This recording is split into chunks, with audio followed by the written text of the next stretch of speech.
बड़ी खबर उत्तर प्रदेश के आजमगढ़ जिले से, जहां भारतीय जनता पार्टी के जिलाध्यक्ष ध्रुव सिंह ने मंगलवार को जिला कार्यालय पर प्रेस वार्ता आयोजित कर समाजवादी पार्टी के राष्ट्रीय अध्यक्ष अखिलेश यादव पर जमकर हमला बोला। उन्होंने आरोप लगाया कि एक तरफ उत्तर प्रदेश की योगी सरकार प्रदेश को अपराध मुक्त बनाने की दिशा में तेजी से काम कर रही है, वहीं दूसरी ओर अखिलेश यादव आजमगढ़ में आपराधिक छवि वाले लोगों के घर वलीमा दावत में शामिल होकर उन्हें राजनीतिक संरक्षण दे रहे हैं। ध्रुव सिंह ने गंभीरपुर थाना क्षेत्र के मंगरावा गांव का जिक्र करते हुए कहा कि वहां एक गैंगस्टर के घर अखिलेश यादव वोट बैंक की राजनीति के तहत वलीमे में पहुंचे थे।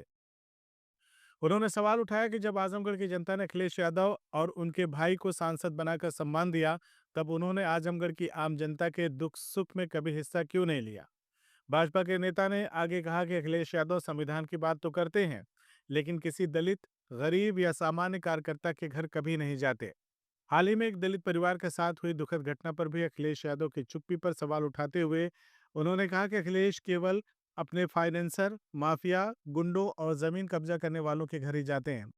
ध्रुव सिंह ने कहा कि भले ही आजमगढ़ से भाजपा का कोई सांसद या विधायक नहीं है, फिर भी भाजपा सरकार ने आजमगढ़ के विकास में कोई कोर कसर नहीं छोड़ी। उन्होंने बताया कि जिले में विश्वविद्यालय, अटल आवासीय विद्यालय, पूर्वांचल एक्सप्रेसवे, एयरपोर्ट, संगीत विद्यालय और सड़कों का चौड़ीकरण जैसे कई विकास कार्य किए गए हैं। ध्रुव सिंह ने दावा किया कि आजमगढ़ से अपराधियों का सफाया हो रहा है, लेकिन समाजवादी पार्टी आज भी अपराधियों को संरक्षण देने का काम कर रही है। बता दें कि इस अवसर पर प्रदेश कार्य समिति सदस्य अखिलेश मिश्रा गुड्डू और पूर्व विधायक वंदना सिंह भी मौजूद रहीं। सबसे पहले तो आज हमारे मीडिया कर्मी सभी यहाँ पर उपस्थित हैं। मैं भारतीय जनता पार्टी की तरफ से आप सभी का हार्दिक अभिनंदन स्वागत करता हूँ। साथियों, आज बड़े ही दुख के साथ कहना पड़ रहा है कि यहाँ के हमारे पहले सांसद रहे और श्री अखिलेश यादव जी, और जहाँ पर हमारी सरकार जीरो टॉलरेंस में काम कर रही है, योगी जी की सरकार जो अपराध मुक्त उत्तर प्रदेश बनाने का काम कर रही है, वहीं पर कल श्री अखिलेश यादव जी जो यहाँ पहले सांसद हुआ करते थे, वो जा करके एक मोहम्मदपुर में जो गैंगस्टर का मुलजिम है, जो अपराधी है, अपराधी के यहाँ जा करके और उसके यहाँ भोजन करते हैं और वहाँ जाकर के पत्रकार वार्ता करते हैं। इस पर भारतीय जनता पार्टी कड़ी आपत्ति करती है। वहीं पर उनके भाई को भारतीय जनता पार्टी आजमगढ़ के लोगों ने मौका दिया है, गरीबों ने मौका दिया था, आम लोगों ने उनको मौका दिया था, लेकिन वहीं पर अभी एक घटना आ जाती है। दलित की जो संविधान की सूची लेकर गांव-गांव घूम रहे थे, उस दलित के पास नहीं जाते हैं। एक अभी दलित की घटना हो गई, उस दलित के घर नहीं जाते हैं। और जो उनके फाइनेंसर हैं, जो माफिया हैं, जो गुंडा हैं, जो जमीन कब्जा करने वाले हैं, जिनके ऊपर सरकारी विभागों में कई मुकदमा चल रहा है, उनके घर जाकर के दावतें कर रहे हैं, वलीमा दावतें कर रहे हैं, उनके घर जा रहे हैं। और मैं दावे के साथ कह सकता हूँ, वो यहाँ के किसी गरीब की आंसू पोंछने नहीं आते हैं। चाहे कोई भी ओबीसी जात का गरीब हो, चाहे अनुसूचित जात की गरीब हो, चाहे सामान्य जात का गरीब हो, चाहे आम कार्यकर्ता हो, वो बड़े बड़े पैसे वालों के यहाँ जाते हैं, अपराधियों के यहाँ जाते हैं। और ये बहुत ही शर्मनाशक घटना है। भारतीय जनता पार्टी इसकी कड़ी निंदा करती है। और अखिलेश यादव, उनके भाई धर्मेंद्र यादव से जो झूठ का पुलिंदा संविधान की कापी गांव-गांव लेकर घूमते हैं और बाबा साहब के जो सपना है उसको चकनाचूर करते हुए किसी भी एक गरीब को आजमगढ़ में आंसू पोंछने के लिए नहीं गए, इसकी कड़ी हम भर्त्सना करते हैं, निंदा करते हैं। लेकिन समाजवादी पार्टी तो ये कह रही है कि आपकी सरकार फर्जी मुकदमे लगाती है। हमारी सरकार फर्जी मुकदमे नहीं लगाती है। जैसा कि आप हमारे सम्मानित मीडिया पत्रकार के लोग हैं, हमारे योगी जी का सीधे सीधे फंडा है कि हम सही को छेड़ेंगे नहीं और गलत को छोड़ेंगे नहीं। तो जो गलत है उसके खिलाफ कार्रवाई हो रही है, जो गलत है उसके खिलाफ मुकदमा हो रहा है, और जो सही है उसको न्याय मिल रहा है, उसको कानून का राज कायम है, गरीबों को सुविधाएं मिल रही हैं, व्यवस्थाएं मिल रही हैं, और उनके साथ पूरा कानून पूरी तरह से काम कर रहा है। ये हमारे योगी जी की सरकार है, इसमें कोई फर्जी मुकदमा नहीं होता है। और ये जो समाजवादी पार्टी के लोग हैं, झूठ का लेकर के पुलिंदा घूम रहे हैं, इसको भारतीय जनता पार्टी पूरे सिरे से निकालती है। और विकास के भी माने में हमारे योगी जी की सरकार में जो आजमगढ़ में विकास हुआ है, बिना किसी अपने भाजपा के सांसद विधायक के मैं धन्यवाद देना चाहता हूं। उतना विकास ये नहीं कि हमारा कोई सांसद विधायक नहीं है तो यह छूटा है। यहाँ पर हमारे योगी जी ने विश्वविद्यालय दिया है, योगी जी हमारे यहाँ पर पूर्वांचल एक्सप्रेसवे दिए हैं, एक संस्कृत विद्यालय बन रहा है अपने हरियरपुर घराने में, और बड़ी बड़ी सड़कें बन रही हैं और सब 6 लेन 4 लेन से जोड़ा जा रहा है। आजमगढ़ एक अपने आप में अटल वहाँ विद्यालय बना है गरीबों के लिए, जिसमें अपने श्रमिकों के लड़के पढ़ेंगे। तो आजमगढ़ में हमारे पूज्य महाराज जी की सरकार बहुत काम कर रही है, आजमगढ़ का बहुत विकास कर रही है और अपराधियों का यहाँ धीरे धीरे खात्मा हो रहा है। ये लोग जाकर के अपराधियों का जो बढ़ावा दे रहे हैं, उनका हौसला अफजाई कर रहे हैं, ये गलत है, निंदनीय है। इसकी मैं कड़ी भर्त्सना करता हूँ, निंदा करता हूँ। क्या ये वोट बैंक के लिए गए थे और उनको कोई लेना देना नहीं था? उनको किसी विकास से, किसी गरीब से कोई लेना देना नहीं है। उनको फाइनेंसर की जरूरत है, माफियाओं की जरूरत है, वोट बैंक की जरूरत है। एक जाति के यहाँ वोट बैंक आकर के आजमगढ़ बढ़ा रहे हैं और किसी जात बिरादरी के यहाँ वो आंसू पूछने किसी भी दुख सुख में नहीं गए हैं, किसी के शादी ब्याह में नहीं गए हैं।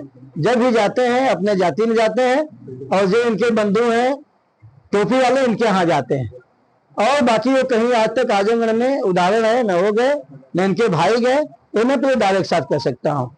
इसलिए गरीबों के साथ सीधे छलावा कर रहे हैं, आजमगढ़ की जनता के साथ सीधे छलावा कर रहे हैं और इनका कोई गरीबों से लेना देना नहीं है, आम जनता से लेना देना नहीं है।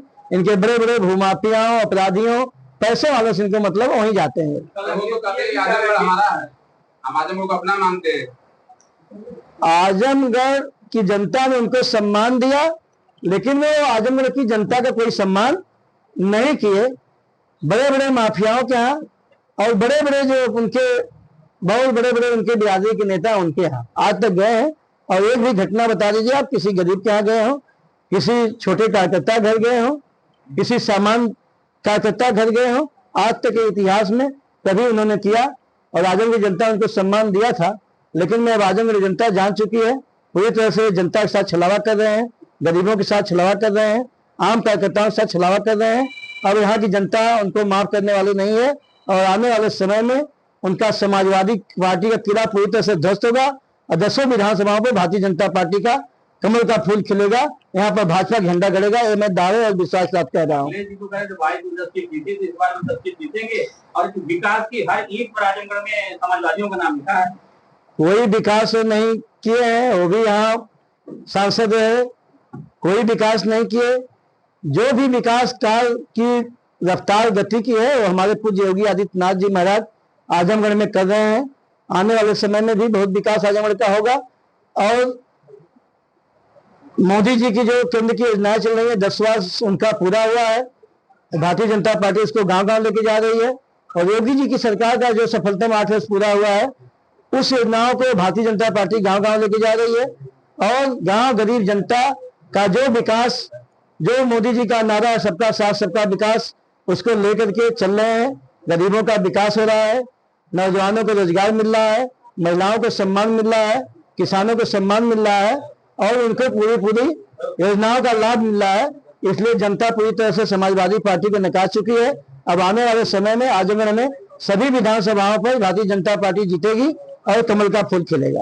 अखिलेश यादव ने कहा परिवार को हमारे भाई ने जाके मदद, हमारा प्रतिनिधिमंडल जाके मदद किया है और उस परिवार से 1 करोड़ देने की मांग और 1 नौकरी की मांग हो रही है।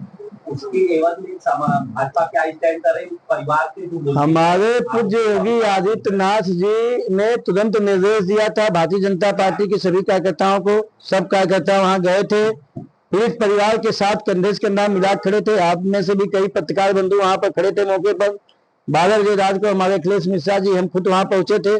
परिवार को समझा बुझा करके पूज्य महाराज जी के निर्देश पर जो उनकी मांगे थी, प्रशासन को सब उनकी मांगे मंगवाया गया। माननीय मुख्यमंत्री जी से वार्ता हुई। एक प्रतिनिधिमंडल हमारे अनुसूचित आयोग का, उत्तर प्रदेश सरकार का, उनके घर गया था और जो भी उनको मांगे थी पूरा करने का काम किया था। ये लोग के झूठे राजनीतिक बिना वहां गए हुए कोई उनका प्रतिनिधि केवल झूठे मीडिया के माध्यम से, इनके माध्यम से छलावा कर रहा था और उस गरीब की आंसू पूछने आज तक कोई समाजवादी नहीं गया। जब भी भारतीय जनता पार्टी उनके साथ पूरी तरह खड़ा है, हर गरीब के साथ खड़ा है, हर दलित के साथ खड़ा है और संविधान के साथ पूरी तरह से खड़ी है। संविधान का पूरा सम्मान हो रहा है। संविधान सम्मान दिवस भारतीय जनता पार्टी 6 अप्रैल से लगातार 30 अप्रैल तक मनाने वाली है। उसमें तमाम हमारे द्वारा बाबा साहब संविधान दिवस के रूप में कार्यक्रमों का आयोजन हो रहा है। अभी एक अनुसूचित समाज की बड़ी गोष्ठी होगी यहाँ पर 23 तारीख को आने वाले समय में, और भी तमाम कार्यक्रम है। गांव गांव संपर्क अभियान, मूर्तियों पर भी आपने देखा पूरे भाजपा के लोगों ने सम्मान दिया है।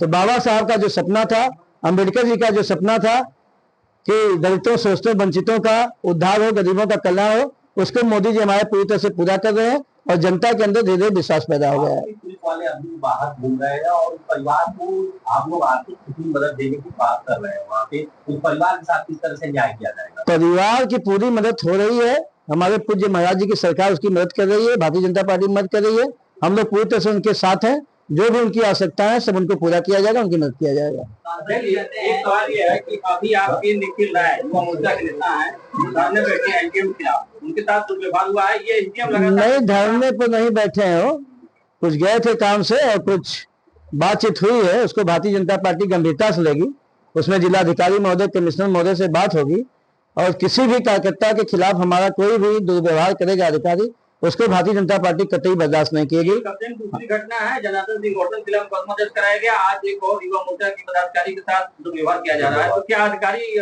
बेलगाम हो चुके हैं क्या? नहीं, बेलगाम नहीं है, कुछ उनकी निजी हरकतें हैं एसडीएम की, उस पर जिलाधिकारी महोदय से बात होगी, जो भी उनकी अगर इस प्रकार से गलत हरकतें होंगी उसको भी हम लोग बातचीत करेंगे। अभी हमारे युवा मोर्चा के अध्यक्ष से बातचीत हुई है, अभी डीएम के यहाँ गए हैं लोग, फिर आएंगे यहाँ कार्यालय पर, उनसे बातचीत होगी। अगर कोई भी हमारे कार्यकर्ता के साथ दुर्व्यवहार किया करेगा तो उसको कतई बर्दाश्त नहीं किया पाया जाएगा, चाहे उसके लिए जो करना पड़े भाजपा को। CIB इंडिया न्यूज की सभी खबरों को देखने के लिए लाल रंग की बटन को दबाकर चैनल को सब्सक्राइब जरूर करें, घंटी जरूर दबाएं ताकि हमारी सभी खबरों के नोटिफिकेशंस आप तक पहुंचते रहें।